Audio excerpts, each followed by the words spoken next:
हिंदू धर्म में ऐसे तो अनेक व्रत किए जाते हैं जिनमें गाय की पूजा की जाती है। बछ बारस भी एक ऐसा ही व्रत है। ये पर्व हर साल भाद्रपद मास में किया जाता है। जाने 2024 में कब है बछ बारस व्रत कथा। पुराणों के अनुसार भाद्रपद मास के कृष्ण पक्ष की द्वादशी तिथि को बछ बारस व्रत किया जाता है। इस दिन गाय और बछड़ों की पूजा करने का विधान है, इसलिए इसे गोवत्स द्वादशी भी कहते हैं। यह व्रत सिर्फ वही महिलाएं करती हैं जिनका पुत्र होता है। ये व्रत पुत्र की लंबी आयु और अच्छी सेहत के लिए किया जाता है। भाद्रपद मास के कृष्ण पक्ष की द्वादशी तिथि 29 अगस्त गुरुवार की रात 1:37 से शुरू होगी, जो अगले दिन यानी 30 अगस्त शुक्रवार की रात 2:25 तक रहेगी। द्वादशी तिथि का सूर्योदय 30 अगस्त को होगा, इसलिए इसी दिन ये व्रत किया जाएगा। बछ बारस का पर्व 30 अगस्त दिन शुक्रवार को मनाया जा रहा है। यह व्रत प्रतिवर्ष भाद्रपद माह के कृष्ण पक्ष की द्वादशी तिथि पर किया जाता है। हिंदू पंचांग के अनुसार जन्माष्टमी के ठीक 4 दिन बाद यह पर्व मनाया जाता है। पुराणों के अनुसार बछ बारस गोवत्स द्वादशी व्रत कार्तिक माघ वैशाख और श्रावण महीनों की कृष्ण द्वादशी को होता है। भाद्रपद मास की गोवत्स द्वादशी के दिन गाय बछड़े की पूजा की जाती है। इसी दिन अजा एकादशी का पारण भी किया जाता है। धार्मिक मान्यता अनुसार बछ बारस या गोवत्स द्वादशी व्रत पुत्र की लंबी आयु के लिए रखा जाता है। भाद्रपद कृष्ण द्वादशी को गोवत्स द्वादशी मनाई जाती है। पुराणों में गौ माता का गाय के प्रत्येक अंग में देवी देवताओं की विस्तृत वर्णन प्राप्त होता है। पद्म पुराण के अनुसार गाय के मुख में चारों वेदों का निवास है। उसके सिंहों में भगवान शिव और विष्णु सदा विराजमान रहते हैं। गाय के उदर में कार्तिकेय, मस्तक में ब्रह्मा, ललाट में रुद्र, सिंहों के अग्रभाग में इंद्र, दोनों कानों में अश्विनी कुमार, नेत्रों में सूर्य और चंद्र, दांतों में गरुड़, जिह्वा में सरस्वती, अपान में गुदा में सारे तीर्थ, मूत्र स्थान में गंगा जी, रोमकूपों में ऋषिगण, पृष्ठ भाग में यमराज, दक्षिण पार्श्व में वरुण एवं कुबेर, वाम पार्श्व में महाबली यक्ष, मुख के भीतर गंधर्व, नासिका के अग्रभाग में सर्प, खुरों के पिछले भाग में अप्सराएं स्थित है। इस दिन गाय बछड़ा और बाघ बाघिन की मूर्तियां बनाकर उनकी पूजा की जाती है। गोवत्स द्वादशी की व्रत कथा। बछ बारस की प्रचलित कथा के अनुसार बहुत समय पहले की बात है। एक गांव में एक साहूकार अपने 7 बेटे और पोतों के साथ रहता था। उस साहूकार ने गांव में एक तालाब बनवाया था, लेकिन कई सालों तक वो तालाब नहीं भरा था। तालाब नहीं भरने का कारण पूछने के लिए उसने पंडित को बुलाया। पंडित ने कहा कि इसमें पानी तभी भरेगा जब तुम या तो अपने बड़े बेटे या अपने बड़े पोते की बलि दोगे। तब साहूकार ने अपने बड़ी बहू को तो पीहर भेज दिया और पीछे से अपने बड़े पोते की बलि दे दी। इतने में गरजते बरसते बादल आए और तालाब पूरा भर गया।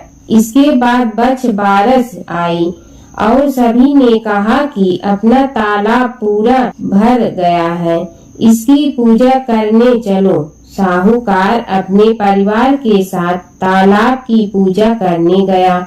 वह दासी से बोल गया था, गेहुला को पक्का लेना। साहूकार के कहे अनुसार गेहुला से तात्पर्य गेहूं के धान से था। दासी समझ नहीं पाई। दरअसल गेहुला गाय के बछड़े का भी नाम था। उसने गेहुला को ही पका लिया। बड़े बेटे की पत्नी भी पीहर से तालाब पूजन आ गई थी। तालाब पूजने के बाद वह अपने बच्चों से प्यार करने लगी। तभी उसने बड़े बेटे के बारे में पूछा। तभी तालाब में से मिट्टी में लिपटा हुआ उसका बड़ा बेटा निकला और बोला, माँ मुझे भी तो प्यार करो। तब सास बहू एक दूसरे को देखने लगी। सास ने बहू को बलि देने वाली सारी बात बता दी। फिर सास ने कहा, बच बारस माता ने हमारी लाज रख ली और हमारा बच्चा वापस दे दिया। तालाब की पूजा करने के बाद जब वह वापस घर लौटी तो देखा बछड़ा नहीं था। साहूकार ने दासी से पूछा, बछड़ा कहाँ है? तो दासी ने कहा कि आपने ही तो उसे पकाने को कहा था। साहूकार ने कहा, एक पाप तो अभी उतरा ही है, तुमने दूसरा पाप कर दिया। साहूकार ने पका हुआ बछड़ा मिट्टी में दबा दिया।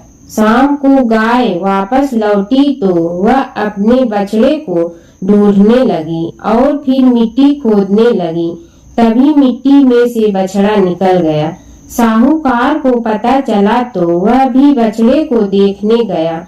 उसने देखा कि बछड़ा गाय का दूध पीने में व्यस्त था।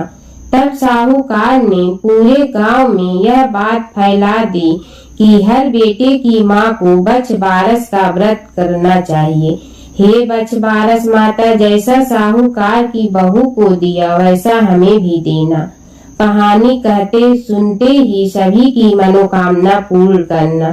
कहीं कहीं इस कथा में यह जिक्र भी मिलता है कि गेहुला और मुगला दो बछड़े थे जिन्हें दासी ने काट कर पका दिया था। इसलिए इस दिन गेहूं, मूंग और चाकू तीनों का प्रयोग वर्जित कहा गया है।